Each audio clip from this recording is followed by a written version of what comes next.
My name is Briana Florez, and I am completing my interview with a professional for family law and ethics, and I am here with Agent JR of the United States Border Patrol, and we are going to jump right in.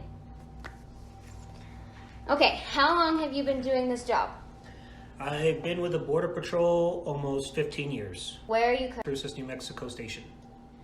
Our area of operations extends all the way from Anthony Exit 0 all the way to pretty much the county line with Deming, and then all the way south to Santa Teresa. Okay. To Santa Teresa. Okay. Do you have any other prior law enforcement experience? Yes, prior to the Border Patrol, I was employed with the Bureau of Alcohol, Tobacco, and Firearms, doing intel analysis for them. And do you have an educational degree? Yes, I have my degree in biology. Okay. Finally, what made you decide to get into this field? My father was career military and my mother was career law enforcement. My mother was born in Durango, Mexico, and my entire life she worked for immigration. She started off back in the late 80s when immigration was Immigration and Naturalization Service, the old INS. It transferred and the names changed, of course, to Legacy Customs and then to what is now DHS ICE. And so I just basically wanted to follow suit.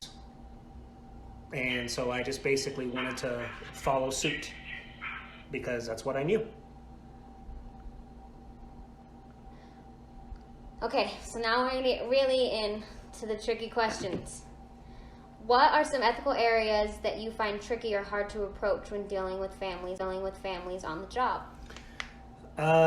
In my job, a lot of the times we encounter people who are making entry into the United States illegally or have already made entry into the United States illegally, and they usually have family units with them, and there comes times in my job essentially be the bearer of bad news and execute laws that were already decided amongst these people. And it's really hard on us to, have to essentially break up families because you get somebody here who has been convicted as a deportable offense depending on what status they have, and let's say they've been here for 5 years, and within that 5 years they have children who were born within the United States. You cannot deport U.S. citizen children, but because the parents are not U.S. citizens, or because they've done something that has, U.S. citizens, or because they've done something that has, obliterated their status, they have to be deported back to their home country after serving whatever jail time they have. And that's a tough one on us because we have to deal with that on the daily. So give me an example of what? Like, let's say, for instance, somebody comes here and they come here on a B1, B2 visa, which is basically just they're coming here to travel, and like we get a lot of people from Asian countries who come in and they want to go to Disneyland, of course. Well, they give them a 30-day visa to come here to do all that. Well, a lot of times people come here and they just never leave. So we find out that this guy had a 30-day visa. Well, he stayed for 2 years and just has been living under the radar. Well, they end up coming through our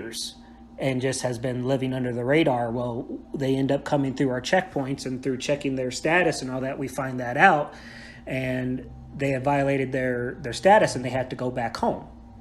So then comes the rough spot of, well, I'm sorry, pal, your 2 years you've been here has been wasted. Now you have to go back to wherever it is you're coming from.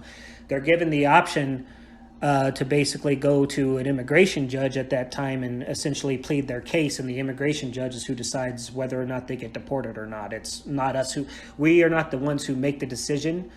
In that case, whether or not a person is formally deported on the spot is if we do what's called an expedited removal. And what that is if someone, let's say from a South American country, comes in within a certain time, if they've made illegal entry, if you come in illegally, between of making an asylum claim or anything because you broke the law to come in. So those guys right there, they get what's called an expedited removal, and they are formally When is child deported by separation me deemed on the spot. necessary, and how do you decide when it's best for the child? It's necessary to, honestly, it depends on what administration is in. I've 3 presidents so far, and they've all had different, policies on what we need to do.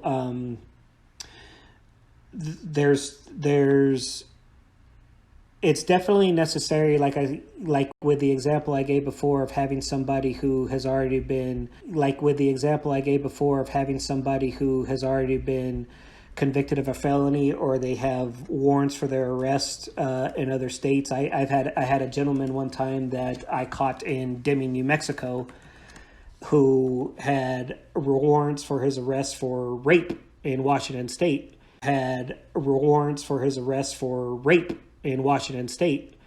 And he was coming with his quote-unquote alleged niece. Me personally, I don't think that he was related to that girl at all. Couldn't prove it, but I don't think so. Well, because of his warrants for arrest in Washington, fortunately, in that case, we were able to get somebody who could take care of her, who was here in the United States. But there's that situation. It hasn't happened to me, but I know it's happened to other agents who have apprehended people who had felony warrants and stuff like that, and they've had to separate them from their family. In that case, one of the other aspects of our job is we have Title 21 authority, which basically gives us the ability to arrest the ability to arrest for drug violations. At our checkpoint, a lot of time we encounter families, United States citizen families, USC families, where people are smuggling high amounts of narcotics through our entire family with them, and at that time the parents are separated from their children. The parents go to jail, and the kids go.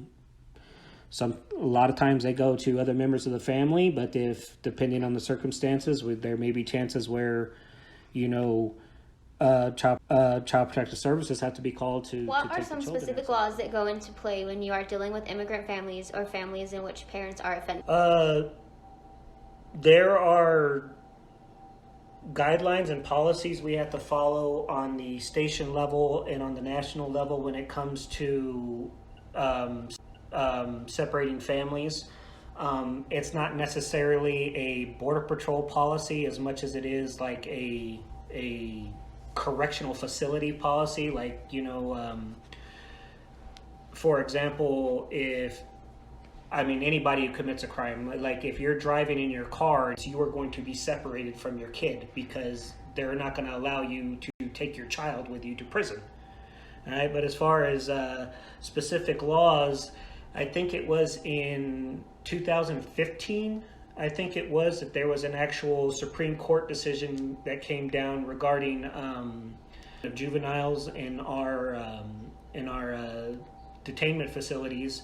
It was called the Briana Florez decision, and it basically stated that juveniles cannot be held in our facilities for longer than 20 days. So if it was going to take longer than 20 days to get them a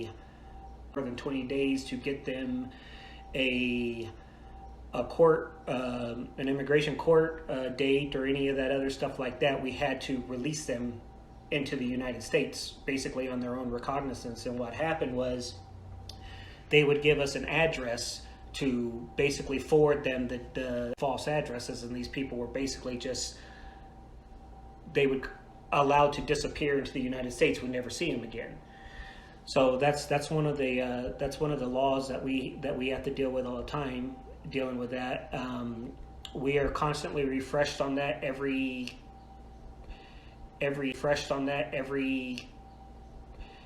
year. I believe we have to take a refresher course on that law to basically remember what it is that we can and can't do.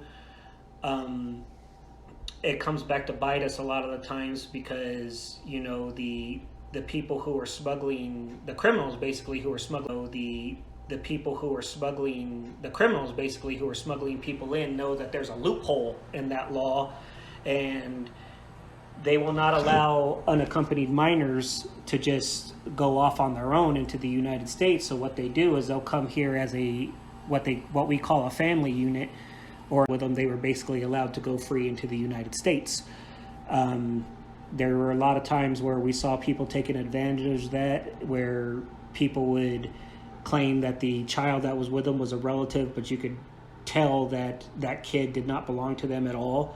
There were multiple times but because we couldn't prove it, because the laws make it where we cannot take fingerprints of minors or any of that other stuff like that, we basically had to take the people's word for it, and it allowed people to gain entry into the United States illegally with basically, no repercussions. Legally with basically, no repercussions. What was your other question on that? Are there any trainings you guys... Okay, how about what are the steps you have to do when you know that you're going to have to separate a family? Well, when that happens, a lot of the times the first thing we try to do is find someone who could take responsibility of the child. A lot of times people make an entry into the United States, they have people who are already here. In that case, be honest with you, want the child to go to somebody who could take care of them. There was an example that happened to me. I was fresh into my career, and I actually tell everybody this was the worst day of my job. I was doing a bus check on a Greyhound bus, and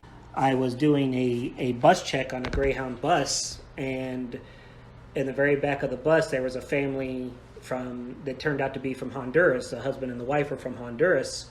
They had been living in Massachusetts for about 5 years. The guy made his entry 5 years prior, stayed family. So I go and talk to the guy. He spoke perfect English. I end up talking to him, and he tells me that he's from Honduras. And then when I ask him for his immigration paperwork to be in the country, he didn't have any. And so he basically admitted to me to being in the country illegally, him and his wife, U.S. citizen-born children. So through doing our investigation on what we could do with this guy, before that, I actually thought, you know what, this will be fine. What will happen is I'll keep the husband here with me, and I'll allow the wife to go on to Phoenix with the children.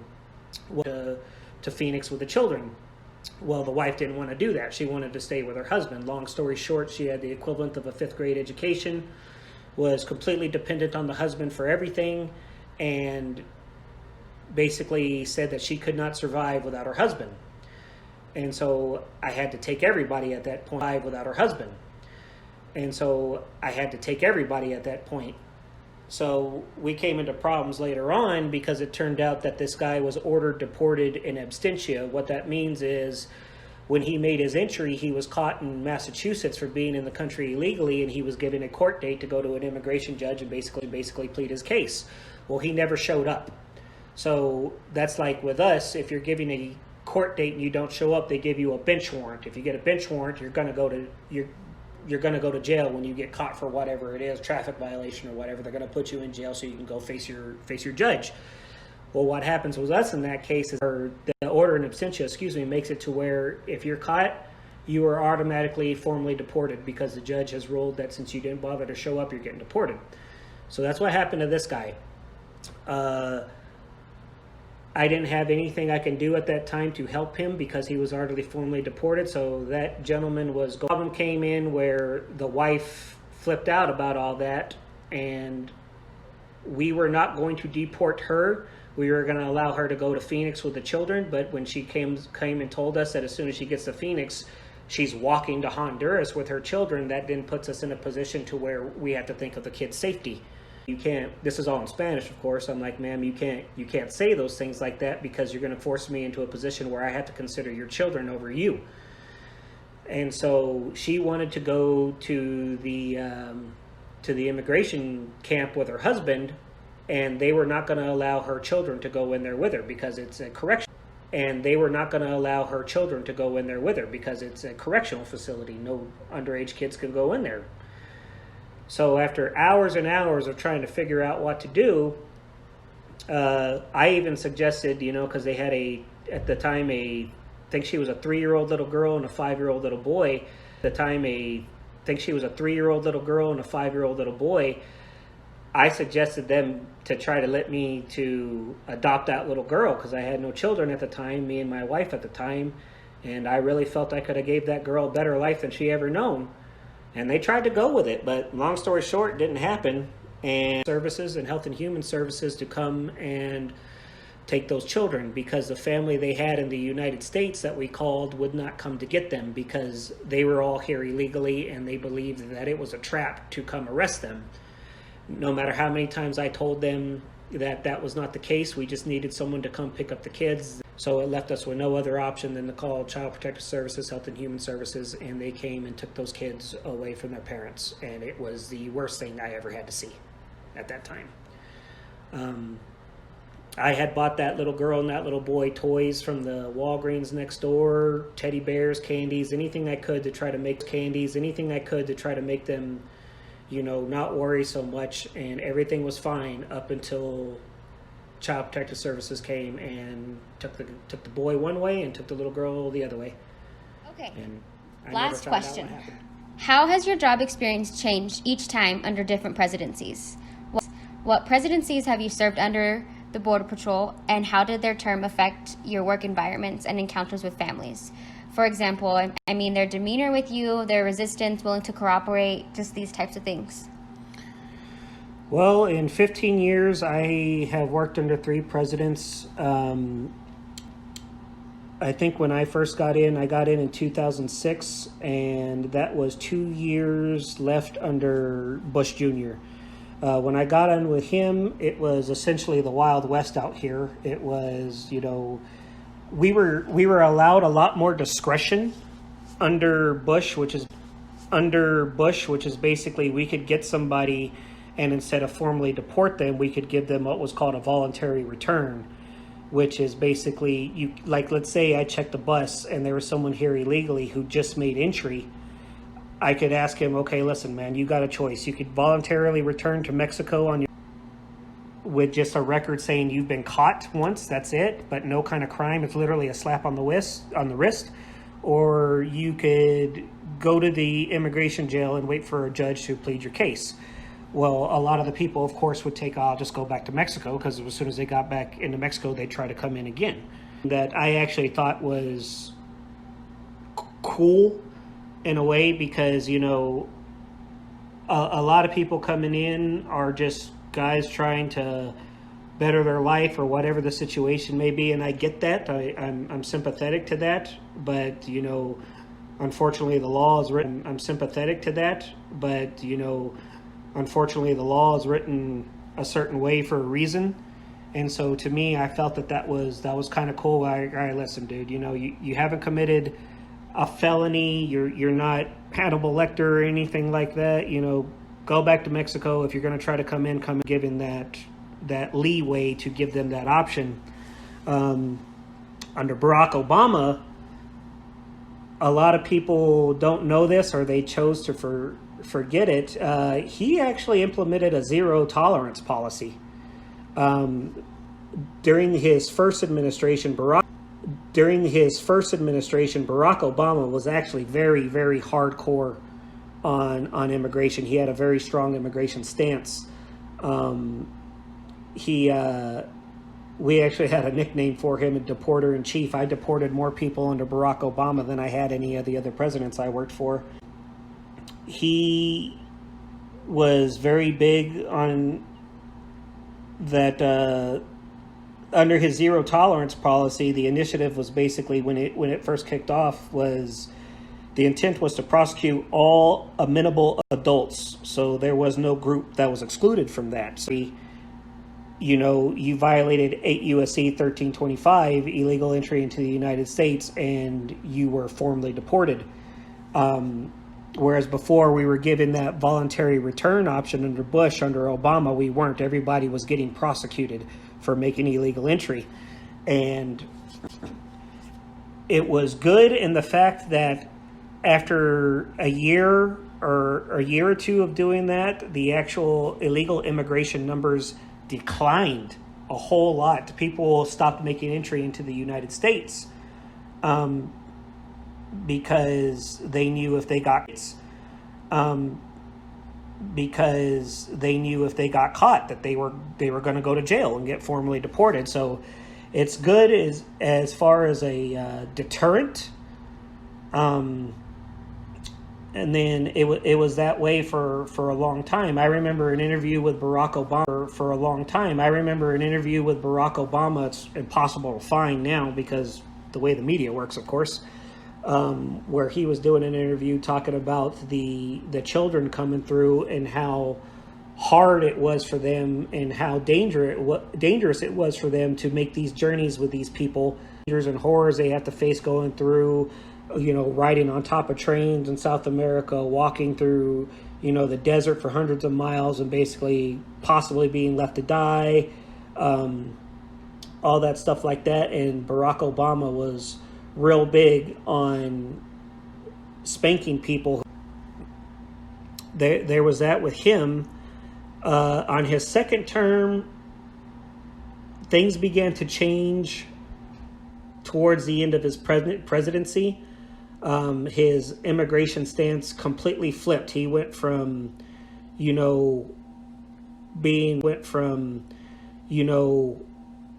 being a real hard charger on immigration to basically saying that, our immigration system is broken and we need to make it easier for people to come in. And that's when he implemented the whole DACA and DAPA, saying that children who were brought into the country illegally as children and have lived here their whole time, they're basically given a 2-year renewal process to stay here and be able to stay. The DAPA one he had on that actually got canceled. Basically, they didn't go along with that one. Was for the parents, basically saying, okay, well, if we offer that for the children who are here illegally, who came in illegally as children, we need to offer it for their parents. But the difference being is, the children didn't have a choice, and that the parents did that. So if the DAPA part would have happened, it would have basically given amnesty to, a very large number of people who came in illegally. Well, that didn't happen. So they kept the DACA part and didn't do the DAPA. It's funny, one of the things he said, because he used to say so many bad things about Barack Obama, but the one thing he said that he agreed about Obama was his immigration stance. He said that he agreed with Barack Obama 100% on his views on immigration up until it came time for the new election. And I think that had to do with, the candidates coming in big on immigration reform and open borders and allowing the people who are here to stay and all that stuff. So Barack Obama had to start paving the way for that view of thought.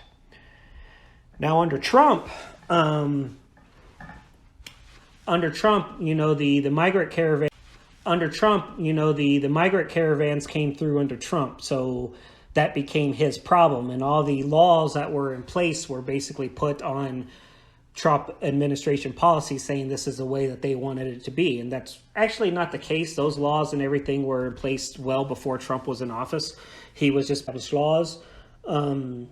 They were basically saying that Trump was putting kids in cages and separating families. Well, I mean, that happened under every president, and that is not like I said before, that's not a border patrol policy, that's a corrections policy. No correctional facility is going to allow you to bring underage children. No correctional facility is going to allow you to bring underage children inside of it, okay, to just stay with their parents. When the migrant caravans came here and, everybody was pushing for the stopping of child separation and family separation and stuff like that,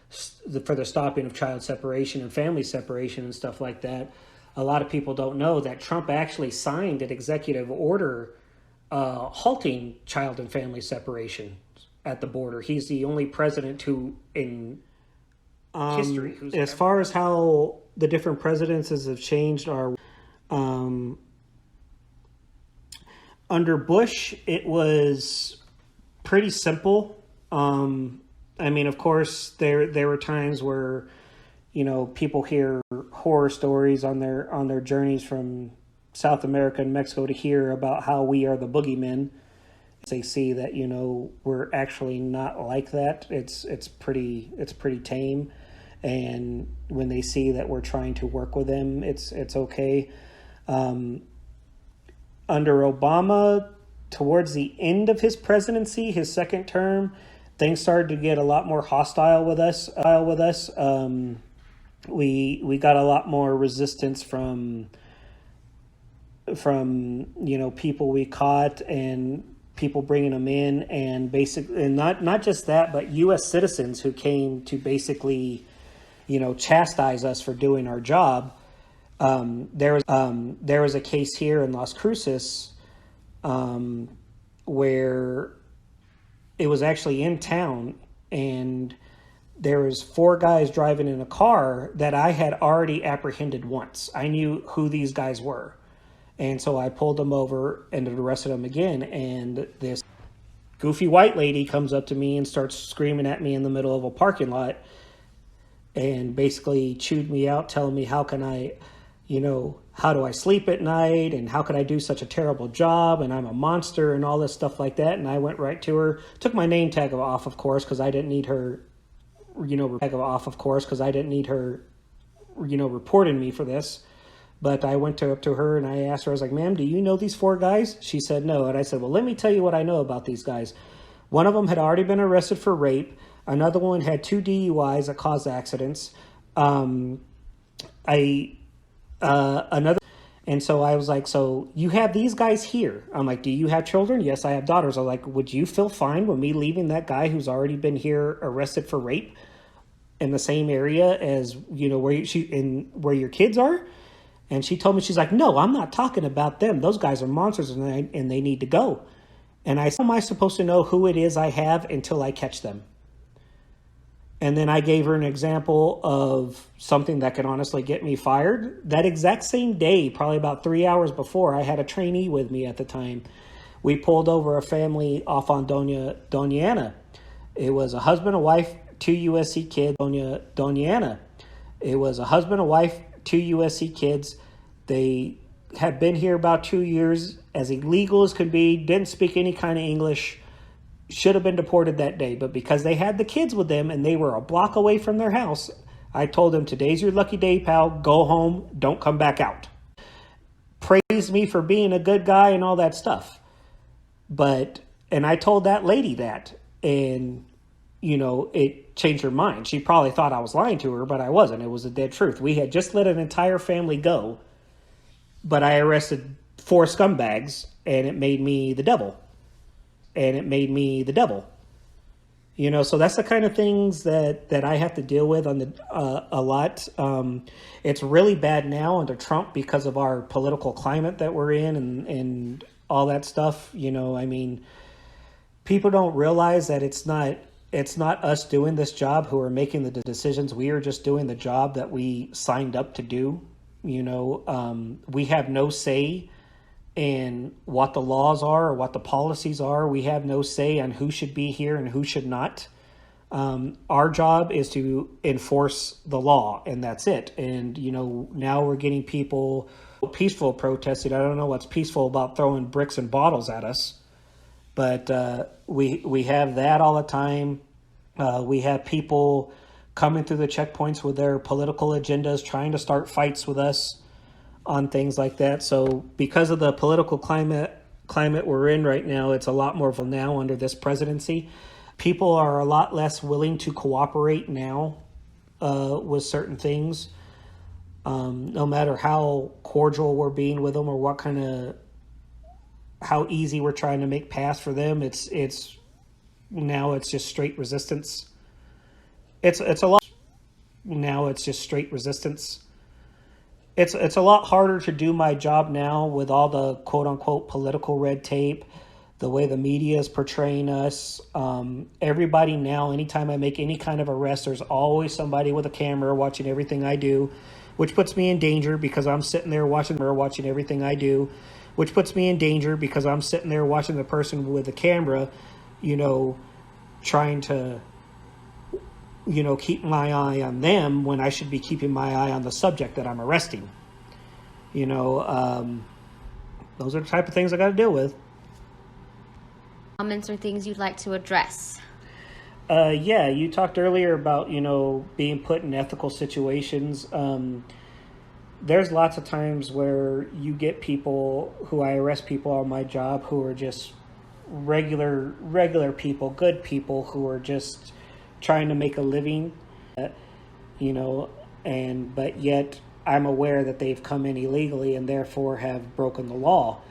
And it puts me in a position of, man, should I just let this guy go because, he's just doing what I'm doing at the same time, trying to make a better life for me and my family? Or, do I do what I swore to uphold? We got a guy one year on a bus, came in illegally, and it was on Christmas Eve that we arrested that guy, and he was trying to go to Colorado for Christmas and surprise him. And the agent who caught him brought this old guy off the bus, and that guy was just crying and crying and crying because all he wanted to do was see his family for Christmas. And it made us all feel like dirt, and we gave a hard time that day. And of course, way to go, save the world. You arrested one old man on Christmas. How are you bettering society? And, of course, razzing him about it. And, guys, what do I do? Do I let him go? He's here illegally. What do you want me to do? And I get his point. It's our job. Illegally. What do you want me to do? And I get his point. It's our job. And like I said before, you never know who it is that you caught until after you get them and process them. I mean, I had a guy one time who I thought was the sweetest guy in the world. He was as friendly, and I roll his fingerprints, and he had already been arrested for murder. And I'm sitting there thinking to myself, "Oh, this is a good guy." It's hard to put to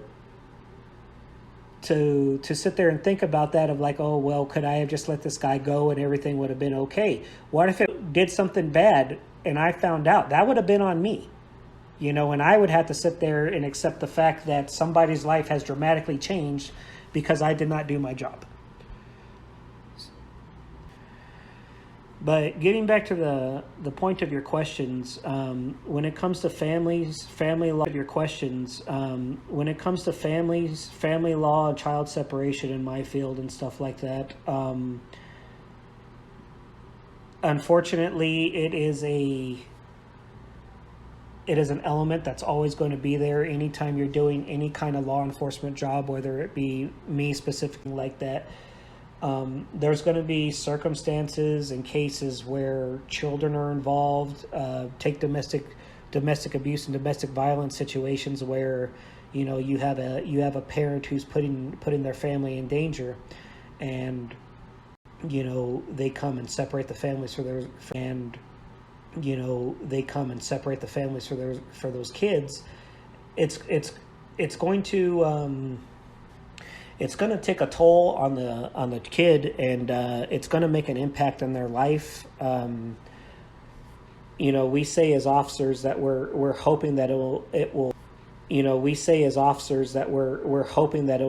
will make a better impact on their life, even though we know it's kind of scarring to be put in that situation and see the things that the kids have to go through, and basically know us, the guys in the badges, as the people who took their parents away from them. That's a convince somebody that we're not the bad person by doing that, but it's just it's a part of the job that we have to face.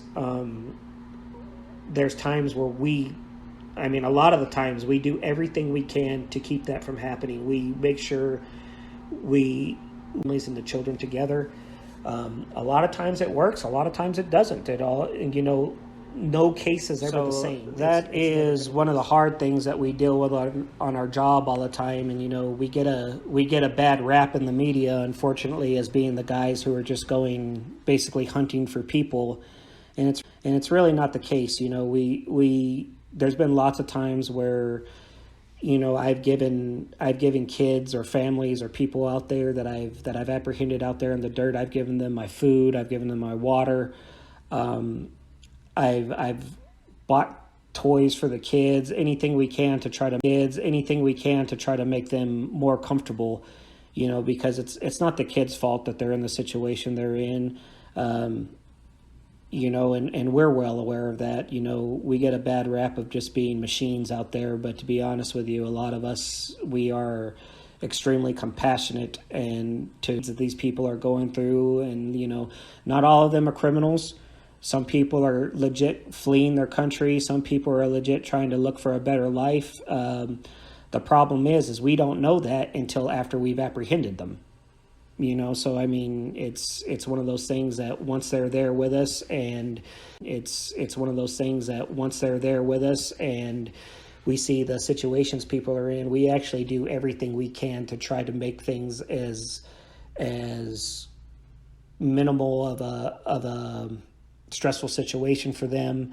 We try to get people the easiest deals based on we have to operate within the guidelines of the law, because that is our job. Our job is to uphold the laws of the Constitution, and unfortunately it comes down sometimes where we have no choice but to separate the families. I've had situations where a member of the family has already been arrested in the United States for violent crimes and violent felonies, and those guys are going to jail, as well they should. I mean, if you're a U.S. citizen and you commit a violent crime or a violent felony, you should go to jail. So just because you're coming in from another country, I don't think excludes you from that. And if they have their child, I don't think excludes you from that. And if they have their child with them at that time, sometimes I think it's best for the child to be separated from their parent, for their well-being.